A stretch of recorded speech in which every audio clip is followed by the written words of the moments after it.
দেশে আসার পর শ্বশুরবাড়িতে বেড়াতে এসে আমি আর ইন্তিহা দাদু বাড়িতে বেড়াতে এসে কি কি করেছে আজকে ব্লগে সেটাই থাকবে। Hello everyone, welcome back to my channel দেশি গার্ল ইন ইউএসএ। অসুস্থতা নিয়ে এতটাই ব্যস্ত হয়ে গিয়েছি যে কিছুই করার সময় পাচ্ছি না। যদিও আলহামদুলিল্লাহ আমি খুবই ভালো আছি, তবে আমার মেয়ে আর হাজব্যান্ড একটু অসুস্থ। ওরা একজন ভালো হচ্ছে, আবার একজন অসুস্থ হচ্ছে, এভাবেই চলছে আর কি। এনিওয়ে, তো গতকাল বিকেলবেলা আমি আমার শ্বশুরবাড়িতে এসেছিলাম আর এখন সকালবেলা আমরা চলে এসেছি পুকুর ঘাটে, যেখানে আসলে আসলে মনটা ভালো হয়ে যায়। যেহেতু আমরা এসেছি এখনো বেশি দিন হয়নি, তো আমাদের ঘুমের টাইমও কিন্তু ঠিক হয়ে আসেনি। খুব আর্লি ঘুম ভেঙে যায়, এরপর এদিক ওদিক হাঁটাহাঁটি করি। তবে এখন একটু দুপুরবেলা হয়ে এসেছি, তো ভাবছিলাম কি করা যায়। আমার হাজব্যান্ড গিয়েছে একটু বাইরে ঘোরাঘুরি করতে, তারপর ও আসে, এরপর ওর কিছু ফ্রেন্ড আসে ওর সাথে দেখা করার জন্য। তারপর সবাই মিলে বসে এখানে আমরা গল্প টল্প করি। আমার শ্বশুরবাড়ি ফেনী সদরের বাইরে হলেও এটা কিন্তু একদমই রাস্তার পাশে, মানে হাইওয়ের পাশে, যার জন্য গ্রামীণ পরিবেশ আমি খুব বেশি একটা দেখতে পাই না। তাছাড়া আমরা বাউন্ডারির বাইরেও যাই না, সেজন্য আশেপাশের গুলোও দেখা হয় না। ছোটবেলায় যখন গ্রামে যেতাম তখন ধান ক্ষেত, বিভিন্ন সবজি ক্ষেত দেখতে পেতাম, যেটা আমার কাছে খুবই ভালো লাগতো, যেটা এখানে দেখতে পাই না। তবে হ্যাঁ, এখানে পুকুর ঘাট, হাঁস মুরগি, ফুল ফল গাছ এগুলো আছে। তাই আমরা এখানে আসলে বেশিরভাগ সময় পুকুর ঘাটে কাটাই, এটাই আমাদের সবচেয়ে বেশি ভালো লাগার জায়গা।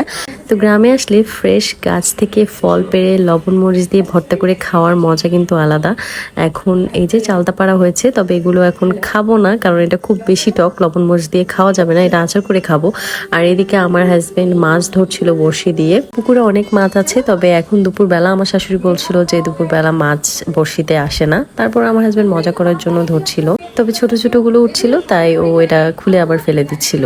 তো মাছ ধরতে ধরতে হঠাৎ ও খেয়াল করলো যে গাছে অনেকগুলো জাম্বুরা পেকে আছে, তাই ও আর দেরি না করে বড়শিটা রেখে গাছে ওঠার জন্য চলে গেল। এরপর দেখলাম বানরের মতো ও টপ টপ করে গাছে উঠে যাচ্ছিল, আর এটা দেখে আমি অবাক হয়ে যাচ্ছিলাম যে এই বয়সে ভুঁড়ি নিয়েও গাছে উঠছে, দ্যাট মিনস ও এখনো অনেক স্ট্রং আছে। তো পাড়ার সময় একটা জাম্বুরা পানিতে পড়ে যায়, এরপর আমি একটা লাঠি খুঁজে নিই, তারপর এটা পানি থেকে আস্তে আস্তে করে কাছে নিয়ে আসি। জাম্বুরাগুলো দেখতে খুব ছোট ছিল, কিন্তু একদম পাকা ছিল আর এত মজা ছিল খেতে। এখন আমরা এগুলো লবণ মরিচ দিয়ে মাখিয়ে খাবো, যদিও এটা এত মজা ছিল যে লবণ মরিচ দিয়ে মাখার কোনো প্রয়োজন ছিল না। তো আমি বাসায় গিয়ে একটা ছুরি, তারপর একটা প্লেট, লবণ মরিচ এগুলো নিয়ে আসলাম, আর এখন এটা আমি কাটবো। শহরের আর গ্রামের দুই জায়গার মজা কিন্তু দুই রকম। যেমন শহরে আমরা বের হলে সবাই স্ট্রিট ফুড খাওয়ার জন্য পাগল হয়ে যায়, তেমনি গ্রামে আসলে একদম ফ্রেশ গাছ থেকে ফল পেড়ে এগুলো মাখিয়ে খাওয়ার মজা কিন্তু অন্যরকম। ছোটবেলায় ডিসেম্বর মাসে আমাদের পরীক্ষা শেষ হওয়ার পর যখন নানু বাড়িতে বেড়াতে যেতাম, তখন আমার লাকি আন্টি আর আমার কাজিন দিয়া মিলে আমাদেরকে বড়ই, কলার মোচা, হাবি জাবি অনেক কিছু বানিয়ে খাওয়াতো। ওই জিনিসগুলো এখন মিস করি। এখন সবাই যার যার মতো ব্যস্ত হয়ে গিয়েছে। আমি অবশ্য কোনো কিছু মাখিয়ে খাওয়ানোর কাজে খুব একটা পারদর্শী না, কখনো কাউকে বানিয়েও খাওয়াইনি, সেজন্য আজকে তাদেরকে খুব মিস করছি যে ওরা থাকলে খুব মজা করে এটা মাখিয়ে আমাদের সবাইকে খাওয়াতো। যদিও এই জাম্বুরাটা এত মজা যে এটা কোনো কিছু দিয়ে মাখানোর প্রয়োজন নেই, এমনি এমনি খেতে মজা লাগছিল আমার কাছে। তারপরও যেহেতু লবণ আর মরিচ নিয়ে এসেছিলাম, তাই একটু মাখিয়ে নিলাম, আর সবাই মিলে আমরা মজা করে খেলাম। আমরা মানুষ বেশি ছিলাম আর জাম্বুরাটা ছোট ছিল, তার সাথে এই জাম্বুরাটা এত মজা ছিল যে এটা আমাদের জন্য খুব কম পড়ে গিয়েছিল। বেচারা আমার হাজব্যান্ড আমাদের জন্য এত কষ্ট করে মাছ ধরছে, গাছে উঠেছে, সেজন্য ওকে একটু খাইয়ে দিলাম। আর এরপর আমি এটা একটু ক্লিন করে নিলাম, যেহেতু আমাদের পুকুর ঘাটটা কিন্তু অনেক ক্লিন রাখা হয়, সেজন্য এই বড় মাছটা ছাড়া বাকি সবগুলো আমরা আবার পুকুরে ছেড়ে দিলাম। তো পুকুর ঘাটে বসে থাকতে থাকতে ওদের সবার মাথায় ভূত চাপলো যে আজকে পুকুরে গোসল করবে ওরা সবাই।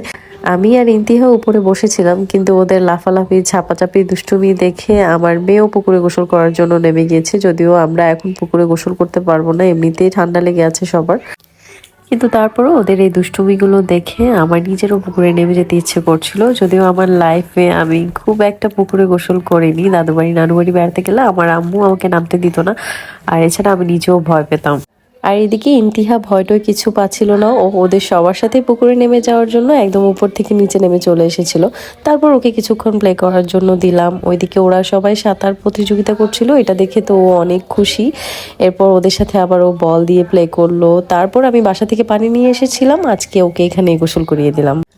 পুকুরে গোসল টোসল শেষ করে আমরা সবাই একসাথে খাওয়া দাওয়া করলাম। আর এর মাঝে ইন্তিহার পাপা বাইরে থেকে ইন্তিহার জন্য অনেকগুলো কবুতর নিয়ে এসেছিল।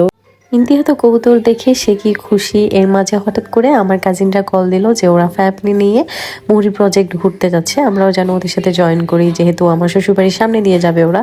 তো আমরাও তাড়াতাড়ি করে রেডি হয়ে গেলাম, এরপর ওদের সাথে বের হয়ে গেলাম। যদিও আমাদের ওখানে পৌঁছাতে পৌঁছাতে সন্ধ্যা হয়ে গিয়েছে, আসল সৌন্দর্যটা খুব মিস করেছি।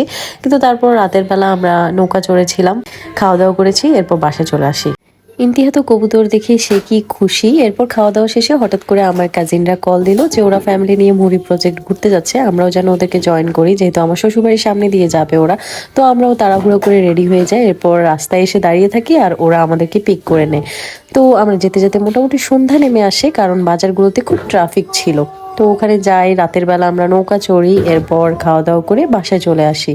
এরপর নেক্সট ডে আমরা আমাদের বাসায় চলে আসি, আর এখানে এসে দেখি আম্মু ইন্তিহার জন্য কবুতর নিয়ে রেখেছে। আর কবুতরগুলো এত সুন্দর ছিল, এগুলো অবশ্য খাওয়ার জন্য নিয়েছে।